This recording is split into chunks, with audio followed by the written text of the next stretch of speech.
Clearwater Lake, northern Manitoba, giant lake trout quest is complete. We're just kind of wrapping up the show and the shoot, and Bernie's rolling up. Kind of getting one last half an hour of fishing in, but man, what an unbelievable trip. You know, when we scheduled out the shows, we said, man, how do we want to start the season and how do we want to end the season? And we wanted to end it and start it with a really big bang. And we did Tobin Lake for show number 1. And the last show of the season, we drove to northern Manitoba and caught. I think it was a bang. Yeah, yeah. I got to spend the day on the ice with Bernie Keefe, and we were supposed to have one other member of Clam Pro team, Matt Cornell, but Matt had a little whoopsie in his driveway, putting his lunch in right before we were leaving, and what did he do? He broke himself. Yeah, so Matt broke his ankle. Yeah, we hope that Matt gets well. We've been texting back and forth, and so we were at a handicap. Matt was kind of our local guy that was going to help us out, and we were sitting in Winnipeg, and I'm like, Matt, I need the real assessment. Are you going to be able to come or not? And you know, even with Matt hasn't fished this lake a ton. I think it was 8 years was the last time he's been up here, and so there's no lake map. There's no contour map. There's no cell service, and we're chasing a really big fish. Hey, but we do have wind. Yeah, we definitely have wind. We definitely have a lot of wind. And so the challenge was ahead of us. And we talked with the line mate of Cindy Crosby, Aaron Weeb. Actually, Aaron just put out a video. He's a northern Manitoba, Canadian fishing guru. And Aaron gave us some pretty good intel on the lake and how it fishes and all the intricate little details about, you know, settling down and fishing for big ones. We're gonna catch a ton of small ones, which we did. I mean, it was unbelievable how many small trout we caught. We probably caught 20 today. Yeah, and when we talk about small, we're talking, you know, 4 or 5 pounders, you know. You know, we talk about in the show, we talk about dreaming large, and for the viewers out there, we have challenges that are unbelievable with weather conditions, with just gear condition. I mean, gear fixing, prepping, and all those different things, and sore body. I mean, all those things. But if you have that dream, go chase it. Go chase it for sure. I mean, you never know what might swim beneath that. And a dream of mine was to catch a, you know, Master Angler Trout. So we got prepped up and we went to Evergreen Resort and met Ken up and talked to Ken, and we headed out. We knew that we had to try to find a spot from 30 to 60 feet, right? That's it. Our first hole was 80 feet. Our second hole was 100 feet. Our third hole was 41, which that was a hole you fished out of most of the time. And the next hole that I drilled was like 39, 40-ish.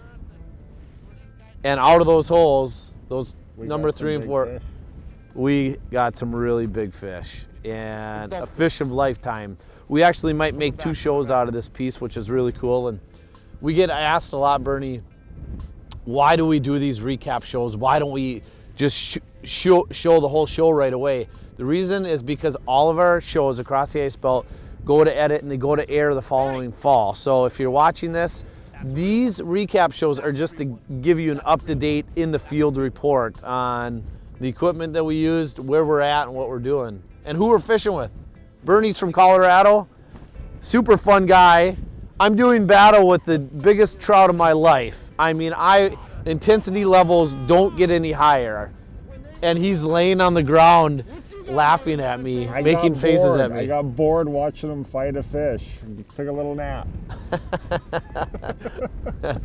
Yeah, that was a fun time. I mean, if people are watching this, Bernie, the best ice fishing on Clearwater Lake is to come in northern Manitoba. And we have how much ice? Oh, you need an extension for your auger. It's 4 feet? Yeah, it's 4 feet of ice. And this lake is amazing because it's so clear. You can see through 4 feet of ice. We can shoot our transducers through 4 feet of ice. Yeah. absolutely amazing how clear everything is. When you drill your hole, the water comes out. It's drinking water clear. It's absolutely amazing. Yeah, I think it's one of the only true blue lakes in the world, is what somebody told me, one of the locals told me. But so it's about a 7-hour drive north of Winnipeg. And Ken is a wonderful person at Evergreen, nice cabins. And Ken will help you out a lot also. If you come up here and you don't have any info, he will definitely help you out. He has this lake dialed in. Yeah, Ken, thanks to Ken for helping us out with cabins and everything. We put the Dave Ginn split grip 40-incher to the test. There was several times where I thought this rod was gonna break. I mean, I suppose we can tell them we caught one that was a 42-incher that was just unbelievable. Yeah, big fat 42, good healthy 42. To close out the season. And the rods held up real well. Those were good big fish rods. Yeah, they are nice fish rods. And I'm the one that likes Fireline. Bernie uses straight fluorocarbon on his setup. Both work great. The reason I like Fireline Crystal on mine is just because fishing outside I'm really hard on my line. And Bernie likes to use the nice supple, stretch of fluorocarbon just because it absorbs those head shakes so nice. Right. And it just works really good. So both those setups work good. Make sure to have a reel that has a really good drag system. That's really important. We caught fish on the new spoon, I don't know if I can say it, new lure coming out by Clam Pro Tackle. You can't say it. Can I say it? No, you can't say it. But our best lures were soft plastics with a chunk of meat on them that just put the big fish on the ice. I mean, he was using meat and not so much over here. Yeah, you're using a little tube. Tubes and other soft plastics. Yeah. Minnow imitators work really well up here. Yeah, I was using a albino fluke. It was about 4.5 inches long. With how heavy are those weights that you actually a hook that you make? I'm gonna guess about a half ounce. Yeah, maybe. I would agree with that. Yeah, that's what it feels like. So a half ounce lead head. I was catching them on sluggos also. Yep, we're not fishing super deep. Like I said, 40 to 50 feet. I'm sitting in 45 right here, and we've just been smoking the cute ones. It's been fun. It's been crazy right here. Absolutely insane. Talk about the wind a little bit. It was. Oh my gosh, the wind. What do we have? 50, 60 mile an hour wind. Yeah, and we were out here fishing. Yeah, without a tent. Yeah. All the locals think we're whacked. You couldn't stand up on the ice; it would just push you right across the ice. Yeah, and you had to be on snow. It's blown out of every direction. I think it was out of the northwest, and it's now out of the east, kind of southeast. It was out of the south, straight south when we got here. We had one calm day when we were up here. Yeah. Everything else has been 15 to 20. Yep. Yeah. So, well, I don't know what else to say. I can tell you that these, if they turn into 2 shows or 1 show, whatever they are, these are going to be some of the most epic ice fishing that you'll witness. Just true battles of really hungry trout, and so cool. On the 2 really big ones that I ended up catching, I actually dumped them. I set the hook and I missed them, and you get to watch the whole scene unfold and how I dropped right back down to it. And then the really big one was, an emotional fish. For me, just because it represents, the end of the season, a long season, right, Bernie? Your guide season's kind of winding down. Mine's done with right now. Your guide season's done with. And I might catch a fish for everybody. And our season's pretty much done for filming. Back home we don't have much ice, So you're going to a boat show?